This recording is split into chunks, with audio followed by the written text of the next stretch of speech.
Hey guys, the Skull Seeker here. Today we are going to be talking about catfish. So here I have these skeletons of 4 different species. Here is a black bullhead, flathead catfish, channel catfish, and blue catfish. And then I also have a spine from a channel catfish. So here we have the entire black bullhead skeleton. Of course, it's missing some of the other fin pieces, but it has all the important parts: skull and the spines, most of the body, the tail. So we can take a look here at the teeth.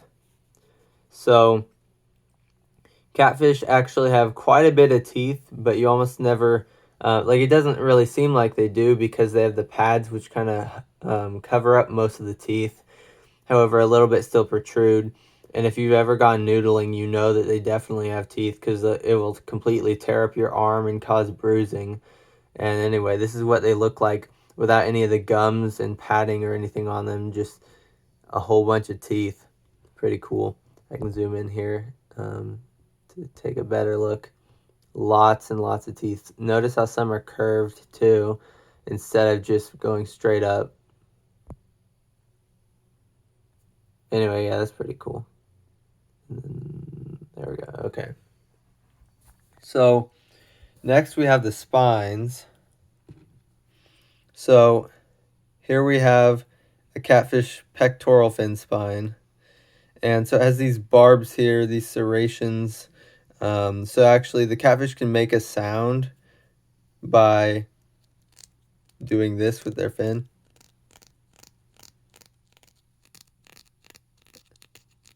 They basically just rub it together and it creates a little croaking noise.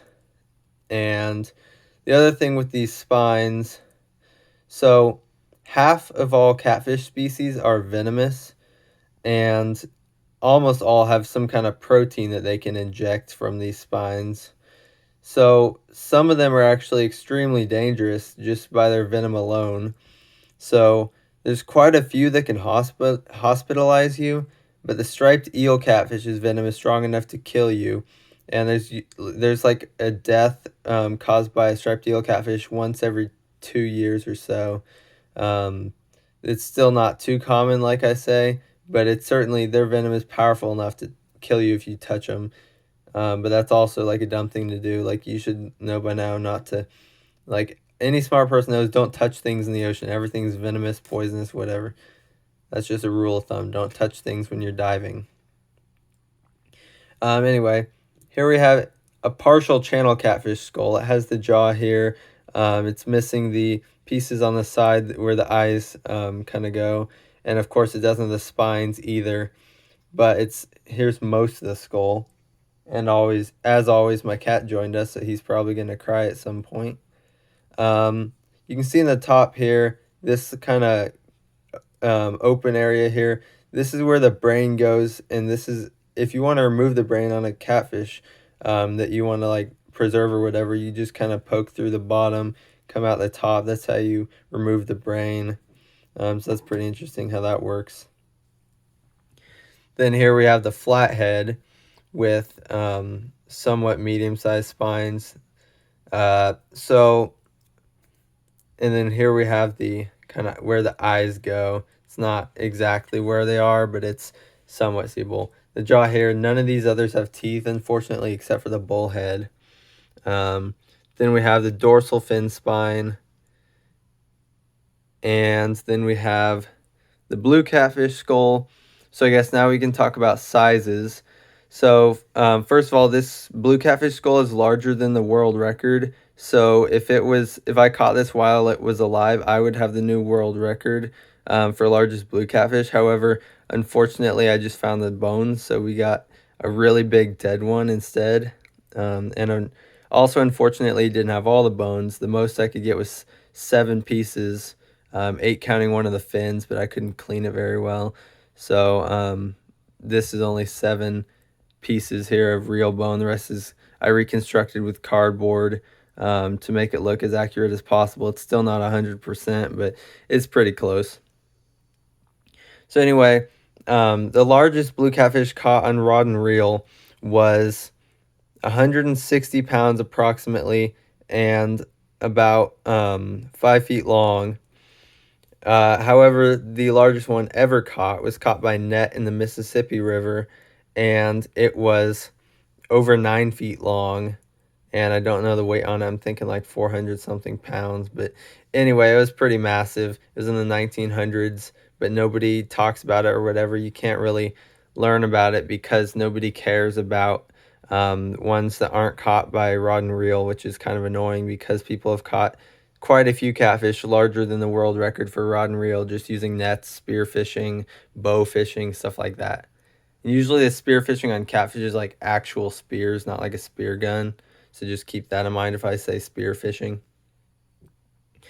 Channel catfish record was a little over 4 feet, and average size is only about 2 feet. Most people eat them anyway, so they don't get too big, especially in stocked lakes and stuff. The black bullhead averages about a foot long, but the record was over 2 feet. And the flathead was 5 foot 1 inch record and 123 pounds, caught in Kansas, which is where I am.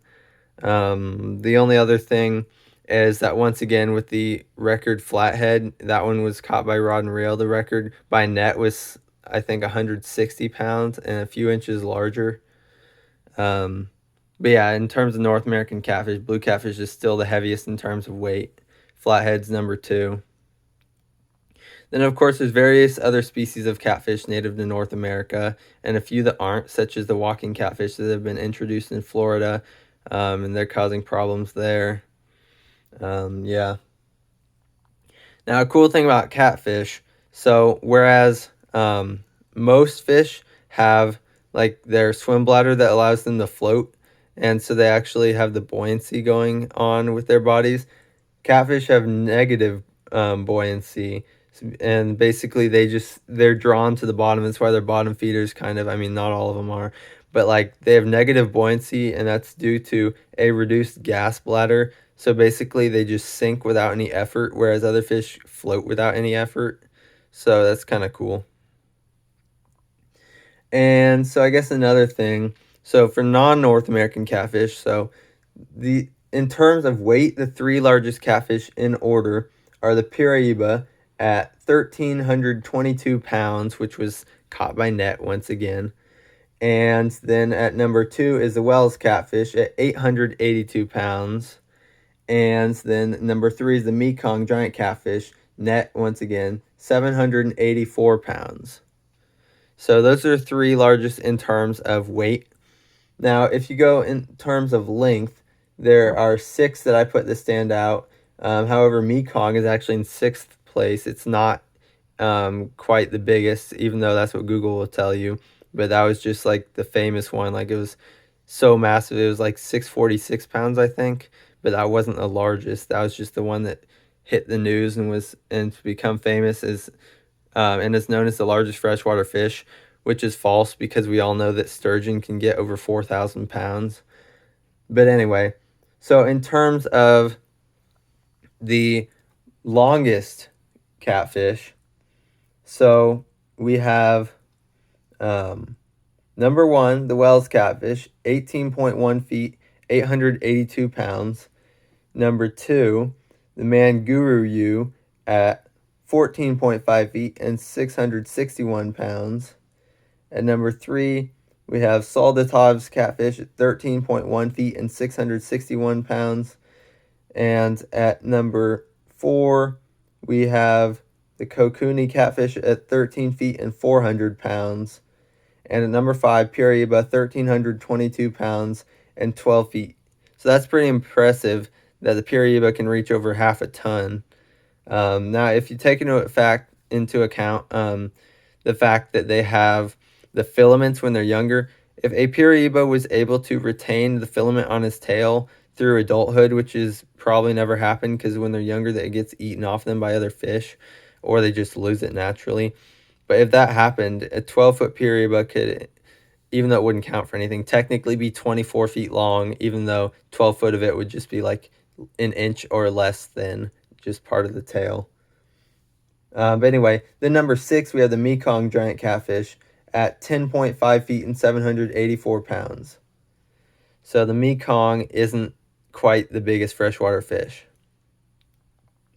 Anyway, so then we need to take into account another cool thing about catfish. So there are over 3,100 living catfish species and a few extinct ones that have been found. And so that means that 1 out of every 20 vertebrate species is a catfish. So that's pretty interesting there. And another thing, like I was saying with the sizes, so they have the greatest range in size within a single order of bony fish. The largest, like I said, Wels Catfish, 18.1 feet long, and the smallest is only a centimeter long, and that's really tiny. That's a huge size range. Yeah. And then we have the prehistoric ones. The earliest catfish ever found dated back to the late Cretaceous period. And then we've had a few others since then that we found that have popped up later in the evolutionary timeline. And keep in mind, then we have so all the deaths of people being eaten. So the Sobral Santos, when that sank, we had over 300 people die in one night, most of which were eaten by Piraibas, redtails, and Jow catfish. Of course, later the Candiru Sioux got to them. Piranhas ate the dead people. Caimans, Amazon river dolphins, various other fish. Certainly it was a massacre. I'd say worse than the Titanic in terms of how gruesome it was. Just people literally dying like right off the dock. And if you haven't heard of it, the River Monsters show was season 6, episode 1. That's my favorite episode. It's an hour and a half long. It was kind of like a movie, honestly, and it was a cool special. I really enjoyed it. It was really interesting, and yeah, it talked in detail about firsthand accounts and stuff of what happened on that day. Yeah. But anyway, and you got to remember that most catfish can taste whatever they touch because they have sensory receptors on their body, and then because of that as well, they can smell things that are nearby in the water. And so another thing, because of their barbels, it basically means that since they evolved the barbels that come off of their face, it changed their maxillary bone structure. They cannot expand their mouth and make it protrude out like a carp or a bass. Their mouths are stuck pretty much the same shape that they are. They can open pretty wide depending on the species, but they definitely cannot open it as far as a bass can with the protrusions like that. So yeah, they're totally different in that respect.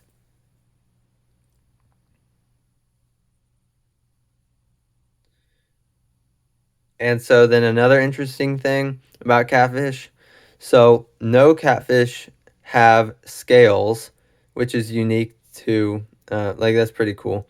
So the interesting thing, so even the armored catfish, the ones that look like they have scales, those are dermal plates, so kind of like sharks, but they are not actually scales. They're like scutes on their body, kind of like a crocodile too. But yeah, they're not quite scales, and it's just like basically thicker skin that is evolved into plates, kind of like a turtle shell, crocodile skin, shark dentricles. It's pretty cool like that. So they'll just have all the like armor on them. But yeah, those are in fact not scales. So that's pretty cool. But yeah, we have these large species of catfish that are capable of swallowing humans whole. So this blue catfish was 69 inches long, approximately based on a head length to body length ratio. And I can fit my entire leg in its mouth. If this was opened up, I glued it shut. But if it was open and it was alive, it could swallow like me up to pretty much my thigh. And it was tested by Jeremy Wade that a 25-pound catfish is all it takes to hold someone underwater long enough to drown them. And this guy was easily over 160 pounds. And this was just swimming around in the Kansas Lake in the, like, so there's a swimming area and a fishing area. This was in the swimming area. So that's, it's kind of scary to think about that this could have eaten a small child or drowned somebody else. Yeah, it certainly wouldn't be a good thought. However, then we have the famous image of the Piraiba catfish with a man sticking out of its mouth. And the story was that the guy was swimming with his friends, and then all of a sudden he went missing. Then, like an hour later, with them searching for him, they found the catfish swimming at the surface of the water with the dude sticking out of its mouth. So they basically caught it, put it in the back of their truck, and drove it to the police station to report it because they thought it would be suspicious if they just pulled the body out of its mouth, so they left it in the catfish. So that's what happened there. Then there were the Goonch that they ate people at one point in time.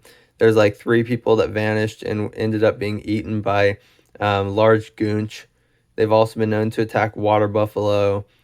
There's also the Tapah, also called the serang catfish, which has been known to attack small cows and, of course, humans. There's so many catfish that target humans. It's actually like, I mean, if you take into account the 3,100 species, and then there's only like, I don't know, like 15 or more that eat humans, it's still kind of interesting. So like, it's a small ratio, but it's still like the amount of them that do is kind of interesting. Like, that's just weird to think about, that there's that many that would, if they had the chance, eat you.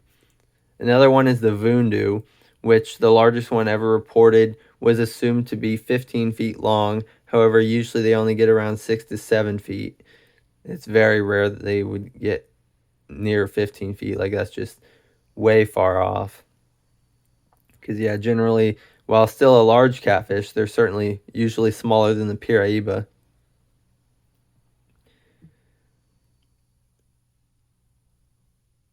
So anyway, here we have the flathead. I'll pick it up to get a better view of the angle. So here is the side view, and if we look at the underside, you can see the big vertebrae in the back, the spine sticking out of the fins, and we have the gill raker pieces on the side, still some skin on them, kind of gross. And then, yeah, we have the kind of, if you can, here, let me put it this way.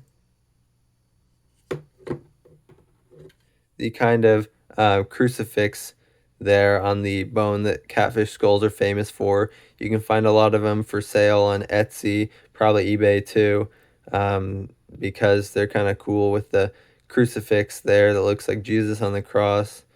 So that's pretty interesting with them as well. And of course, they vary by species. Some in other countries, like some other country catfish, like Asian catfish, and South American catfish, some have more interesting and more cross-looking skull pieces than others. Like the North American ones generally don't look like that as much.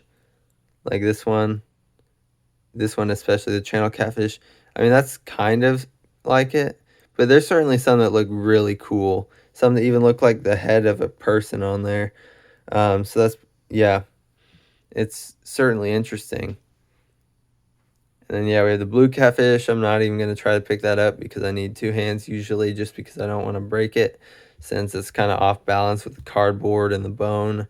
Although it stays together pretty well, actually. But anyway, yeah, it's pretty cool. Catfish are probably my favorite group of animals. I really love how interesting they are. There's so much to know about them, so many cool features and things that are happening with them. So I just really love researching them and spending time catching them and stuff like that. I even have a black bullhead as a pet that's about the same size as this guy. His name is Reginald.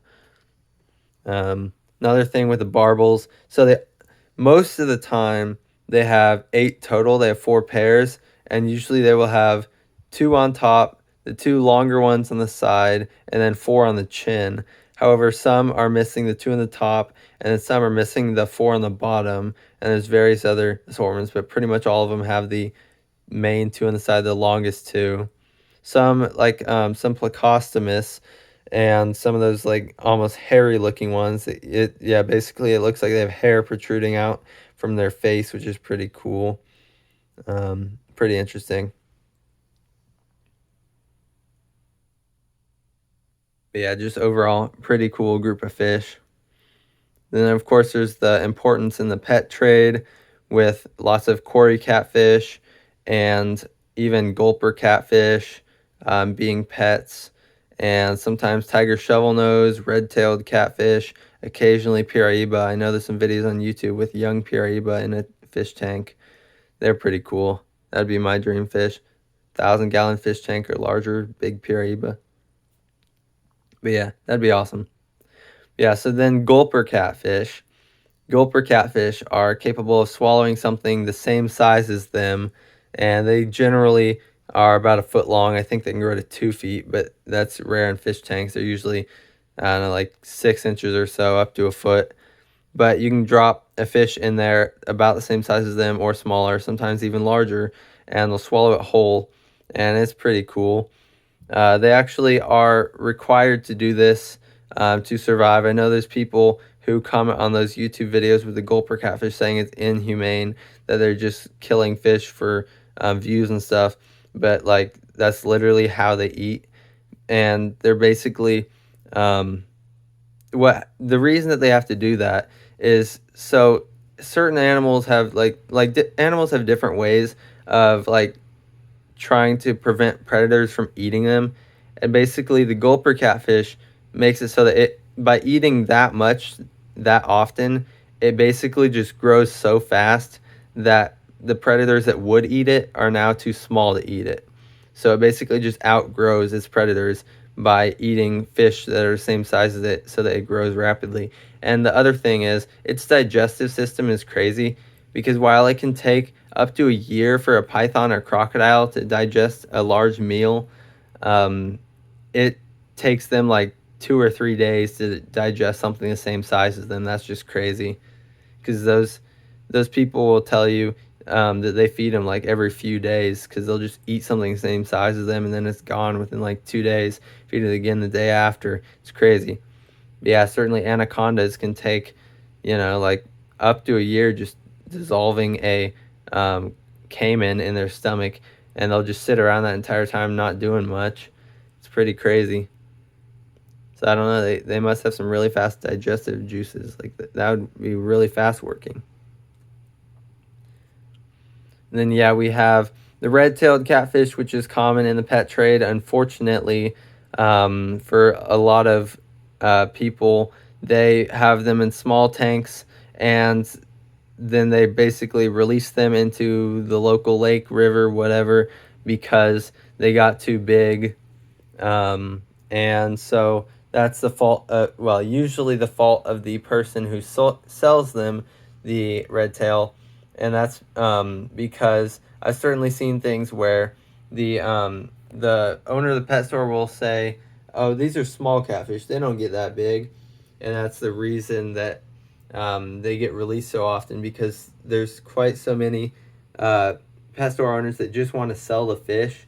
So they say that it doesn't get that big, and people apparently don't do their research.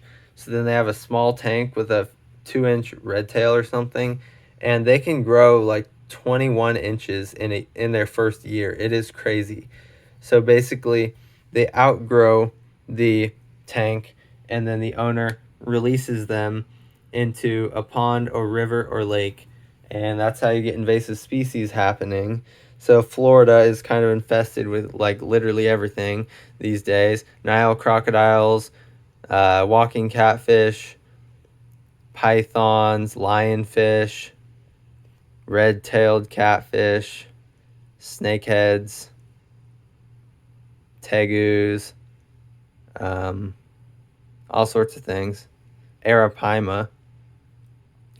Just crazy. Florida's got to be a crazy state out there. Sorry if you guys are in Florida, if you're watching, but so many invasive species in Florida. Like, I don't even understand how this happens, but there's way too many invasive species in Florida. And I know I'm missing quite a few. I can't remember if iguanas are invasive or not. But yeah, I mean, and people have problems with just releasing their pets there into the wild. But yeah, I mean, Florida is probably the biggest instance of invasive red tails. So the Everglades is probably #1 spot where the red tails are multiplying. But yeah, they just grow so fast that people release them, and that's the problem, that they just can't find a home for them. Don't want to eat them, whatever. Release them, cause a bigger problem. But yeah, there's so many types of cool catfish out there.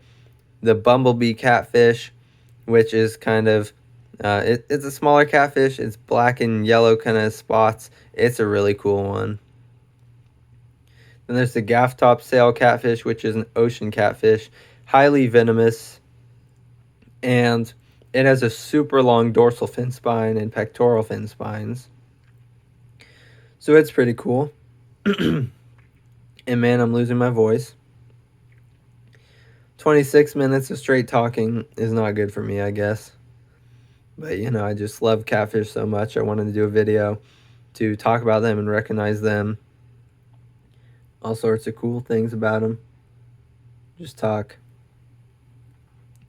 But yeah, I'm probably going to have to wrap up the video since I am losing my voice. So thanks for watching. Don't forget to subscribe. I will see you next time, and peace out.